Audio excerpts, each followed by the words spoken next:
Here's a difficult one to describe. Punch Club is a title released in early 2016, and if you put a gun to my head, I might call it a retro-style sim management game with turn-based combat. But even that doesn't quite taste right. But the question here isn't so much about genre placement as it is, would I recommend this game? And after long deliberation, I'm gonna have to go with... To put it simply, Punch Club is like a lot of sim management titles we see these days. Meaning, it's simple, addictive, and there's tons of grinding. It's easy here to get lost in doing one more fight, one more training session, whatever. Problem being, as easy it is to get into and as much as you can get pulled into the grind, the game doesn't actually do much of anything well. But let's back up a bit. Punch Club, with its included add-on, The Dark Fist, follows a young competitive fighter whose father was murdered by a mysterious man in black with a red eye when he was but a wee lad. He's taken in by an adoptive father who begins the game proper by telling our protagonist to get off his lazy ass and get a job, and eventually falls into the role of redundant mandatory advice giver before disappearing entirely from the game. Anywho, they're quickly thrown into a basic tutorial. This is how you work out, this is how you eat, this is how you travel. Oh hey, there's a couple guys mugging you. This is how you fight, and this is how you get your ass beat. Lucky for you, Mick watched the whole thing and is impressed with your fighting. Yes, it's basically straight up Mick from Rocky, and no, I have no idea how he's impressed with the fighting of some dude who just got pounded into submission by a 50-year-old fat man. Mick introduces you to the grocery store and gym, says something about training you if you do well enough, which never happens or comes up again, and quickly the world opens up to you. Go to the gym, sign up for competitions, or just work out or spar. Go to work, buy food, sleep. Oh hey, this other job opened up you can go to instead, and hey, there's an underground fight club which pays out better, or look, there's Tyler Durden. As you might notice, there's not much story to follow. Most of the game and its plot is purely referential. Like, hey, you delivered this special spicy pizza. Now here's a Teenage Mutant Ninja Crocodile for you to fight. No, it's really just centered around getting stronger and punching people higher up the line. There's also something about a magical medallion, which is just this weird tangential MacGuffin used to tie everything together, as well as a superhero side story thanks to the add-on. But the story is really just about packing in a bunch of references and getting stronger. This wouldn't be bothersome except that these references don't add up to anything. They rarely push the plot or run with any of the references. It's like taking a collection of movie and video game posters and making a game out of it. Cool at a glance, but where's the meat? Where's the substance? Where's the joke beyond, here's another reference? I suppose this wouldn't matter so much if the title wasn't as dialogue heavy as it is, and instead focusing just on gameplay, but the funny thing is they actually put in a strange mixture of try while still not seeming to give a damn. Which, I suppose, leads us to the gameplay. I'll begin with the combat. Combat here is on something of a turn-based system, but mostly it plays out on its own. When a fight begins, you choose which abilities your character will utilize, click fight, and they will utilize those abilities as they see fit. There's no further input or selection, at least not until the round is over. Most fights are broken up into multiple rounds, for which there are nearly always, with only a couple early exceptions, enough to finish a fight. And between rounds you can swap out moves to balance your two currencies during the fights: hit points and energy. Hit points are based off your current health and do not regenerate. You run out and you get knocked out. Energy is the cost of performing actions during a fight, and regenerates throughout based on a number of modifiers. Run low and your character will perform fewer moves. Run out and you'll be knocked down for bonus damage. Taking too much damage, put in a block or a dodge. Using too much energy, utilize a less consuming attack. The idea is to customize your play to your opponents to better face them on the fly, but it doesn't pan out that way. More likely you'll find the abilities you like and stick with them until you find a pure upgrade or something which better synchronizes with how you want the fights to go, only swapping out on occasion if you're using too much energy. More, especially in the early game, you often can't swap out. Using too much energy, you can't simply decide not to use an ability. Your fighter uses what's available whenever they feel like it, and you can't have an open slot for an ability, which means a couple different things. First, there's no point in having multiple attack types, as it won't make you attack more often, so much as randomize what kind of attack you perform. Second, early energy mitigation is shit because you can't block off your ability to perform certain moves, which altogether makes fights extremely simple, straightforward, and kinda boring. More than that, fights are extremely RNG based. While you can typically get a good look on how a fight will play out based on the abilities on display, this character uses a lot of abilities and will lose energy early, this character destroys energy, this character has more agility than a squirrel on crack and will dodge and hit everything. There are times the fights break down and there's really nothing you can do or any way to adjust. You can't quit a fight midway through, and you're not typically going to have a wide enough range of activated abilities to completely change the pace of battle. So if a fighter is getting too many lucky hits in, all you can really do is hunker down and hope it turns out better next round. In other words, there's not much gameplay to the combat. The fighting is simply where the real gameplay plays out. No, the real gameplay is in building your character, balancing your needs while advancing your fighting capabilities. And here, I'm going to tell you straight up the major issue with the game. It fights against you on everything. Every single thing you do is a pain in the ass. Everything. Your goal in the game is to get stronger. To get stronger, you have to work out. Only your dainty little push-up mat ain't gonna cut it. So you go to the gym and use their equipment, $10. You do your thing, but then get hungry and tired. So you head to the grocery store and pick up 2 meats, which is the most efficient hunger killer for most of the game, $40. You go home and go to sleep for a third of the day, during which time your hunger drains another half. Might want to fill that back up before you grind anything else out, so grab another meat, $20 more. Well, you gotta pay for this somehow, and the fights aren't paying out yet, so you go to work. Half a day at the construction yard, and you have $50. Plus are considerably more tired and hungry, and oh yeah, your morale is getting kinda low from working, so working out is now 15% less effective. Or you could unlock the pizzeria, which will give you $30 for a third of the day, and hurts your stats a little less. A full day of working there, plus a grocery trip and a nap later, and you go back to the gym to work on some more stats before your big fight tomorrow. So you go to the gym, rinse and repeat, and maybe a sparring match with Silver to earn some points to spend on skills, $15 or $20. Back to the gym, another 10, and you spend your day there. Get hungry and tired again. But you're on the verge of leveling some stats, so you get something from the vending machine to tide you over for a few reps. $14. Now it's fight day, so you go straight into it, because fortunately hunger and tiredness somehow don't translate into the fighting, only your current health does. So you fight, and win or lose, head back to your apartment with low health, hunger, and energy so they can rest up and restart the Oh wait, here's a cutscene. And it wants you to go to some other location right now. Well, the bus costs money, but walking takes time, and you're on the verge of the next day, meaning your stats, more on these later, are going to degrade. So if you get into a fight, it might get kinda ugly. Sound fun? If you're masochistic, perhaps. Thing is, I expect this sort of grinding at the beginning of the game. In Punch Club, it never lets up.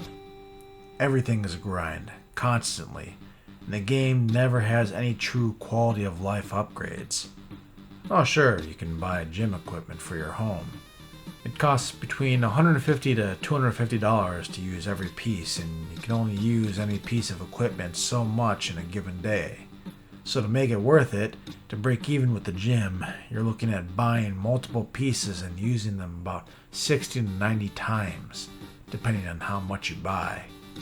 Unless you are a very slow player, that won't happen. Or hey, you can make friends with this one guy, Roy, who will make your training more effective for a day. Only you have to first spend a bunch of energy helping fix his car, which never gets fixed, and a bunch of time just hanging out with him.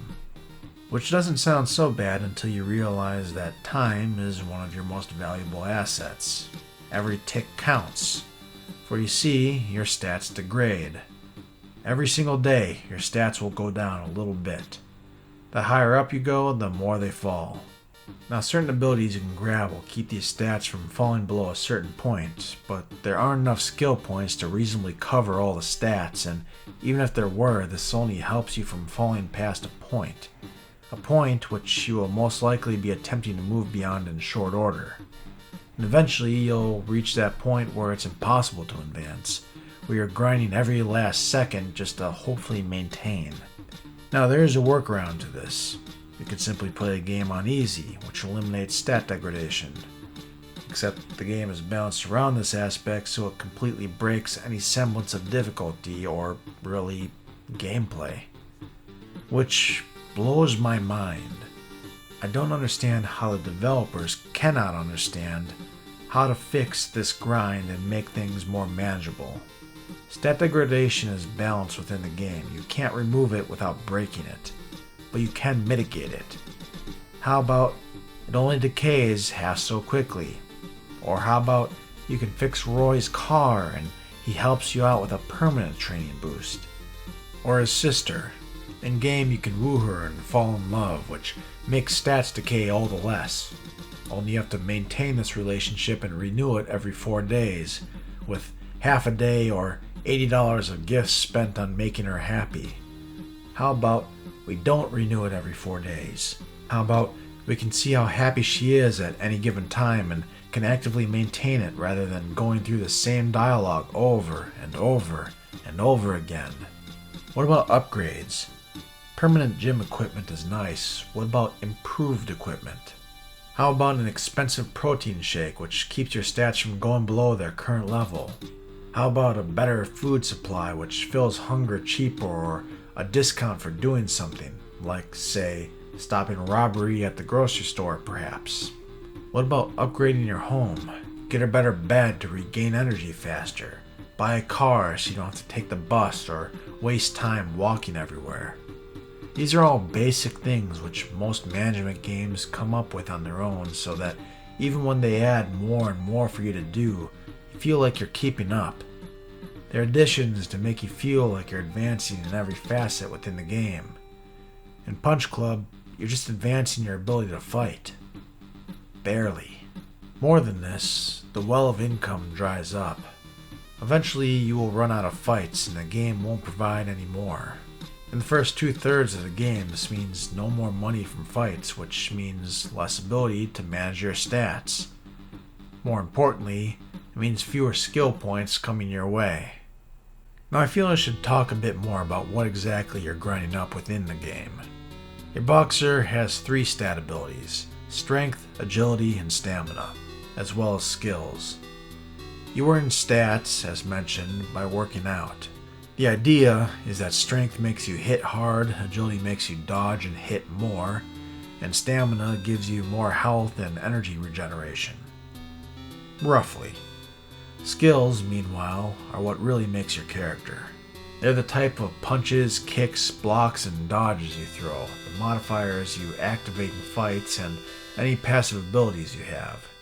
You earn skill points by winning fights, and every skill becomes progressively more expensive, starting with 1, then 2, then 3, all the way up to a consistent 25, which is a bit of a grind to get to.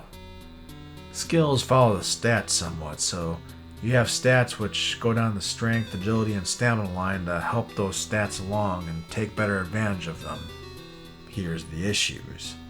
First, The game spends a lot of time in the early going telling you that you should focus your stats and skills and not try to balance them. It actually gets annoying how many times they go through this with you. The problem? They lie to you. Partially. Going for a raw strength or stamina build is not effective. Going for an almost pure agility build is stupid effective. If you want to go strength or stamina, then you more than likely are looking at a second stat and skill line to augment it. Is it strictly necessary?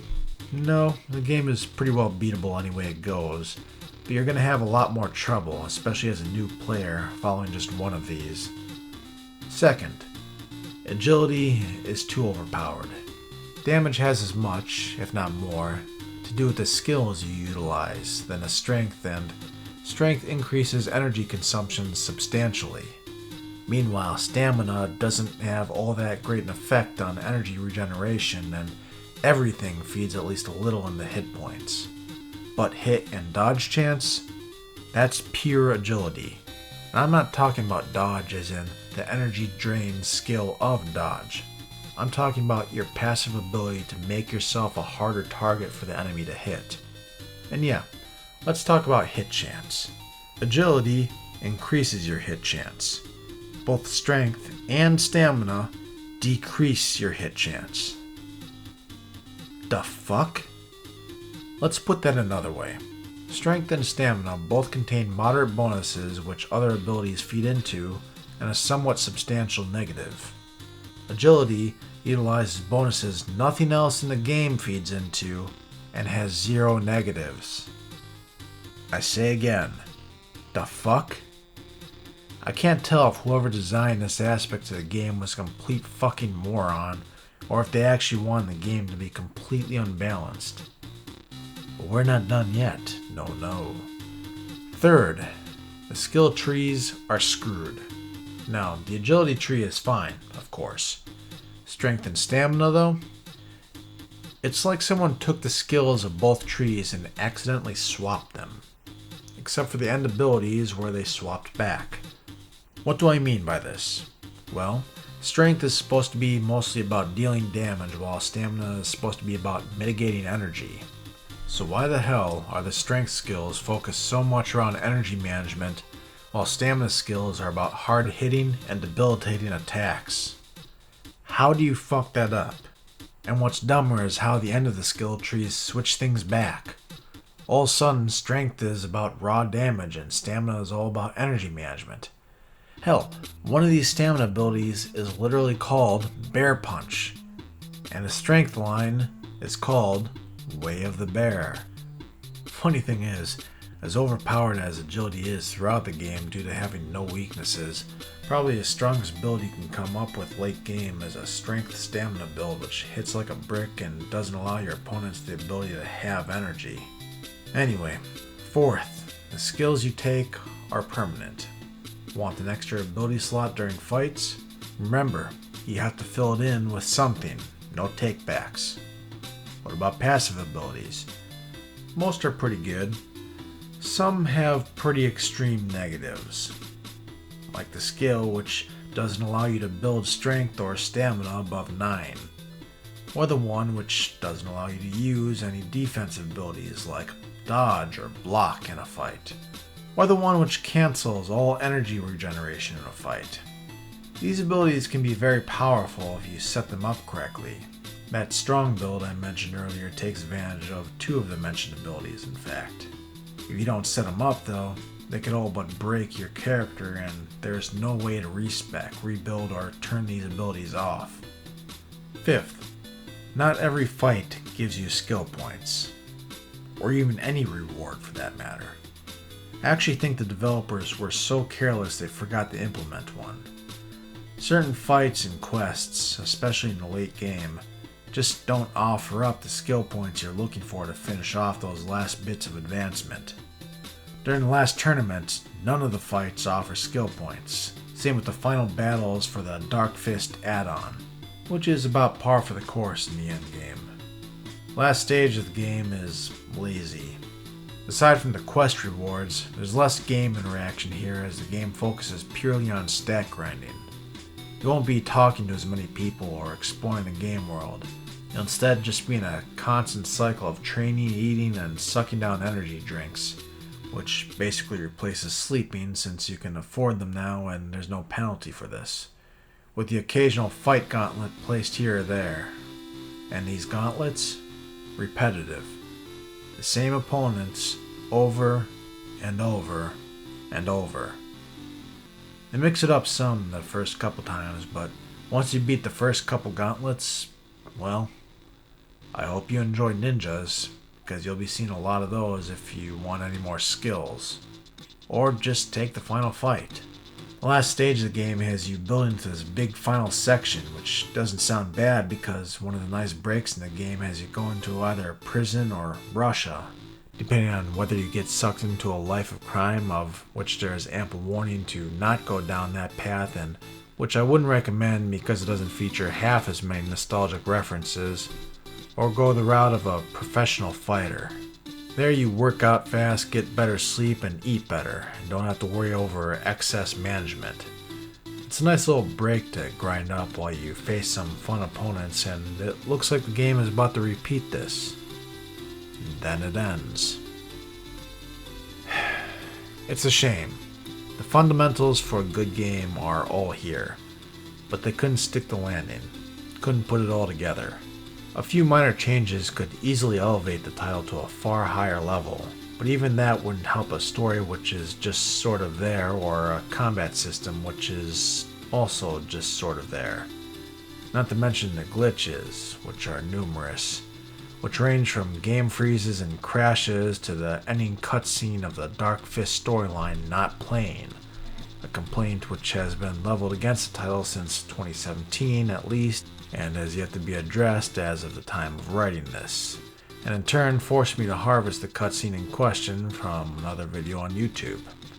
Then there's more gameplay breaking mechanics, like how you can be locked out from accomplishing anything in the game if you run out of money, food, and your hunger stat early, or how you can miss one of the mechanics of the game entirely, magic potion steroids, if you don't lose enough fights in the ring, which wound up happening in my playthrough.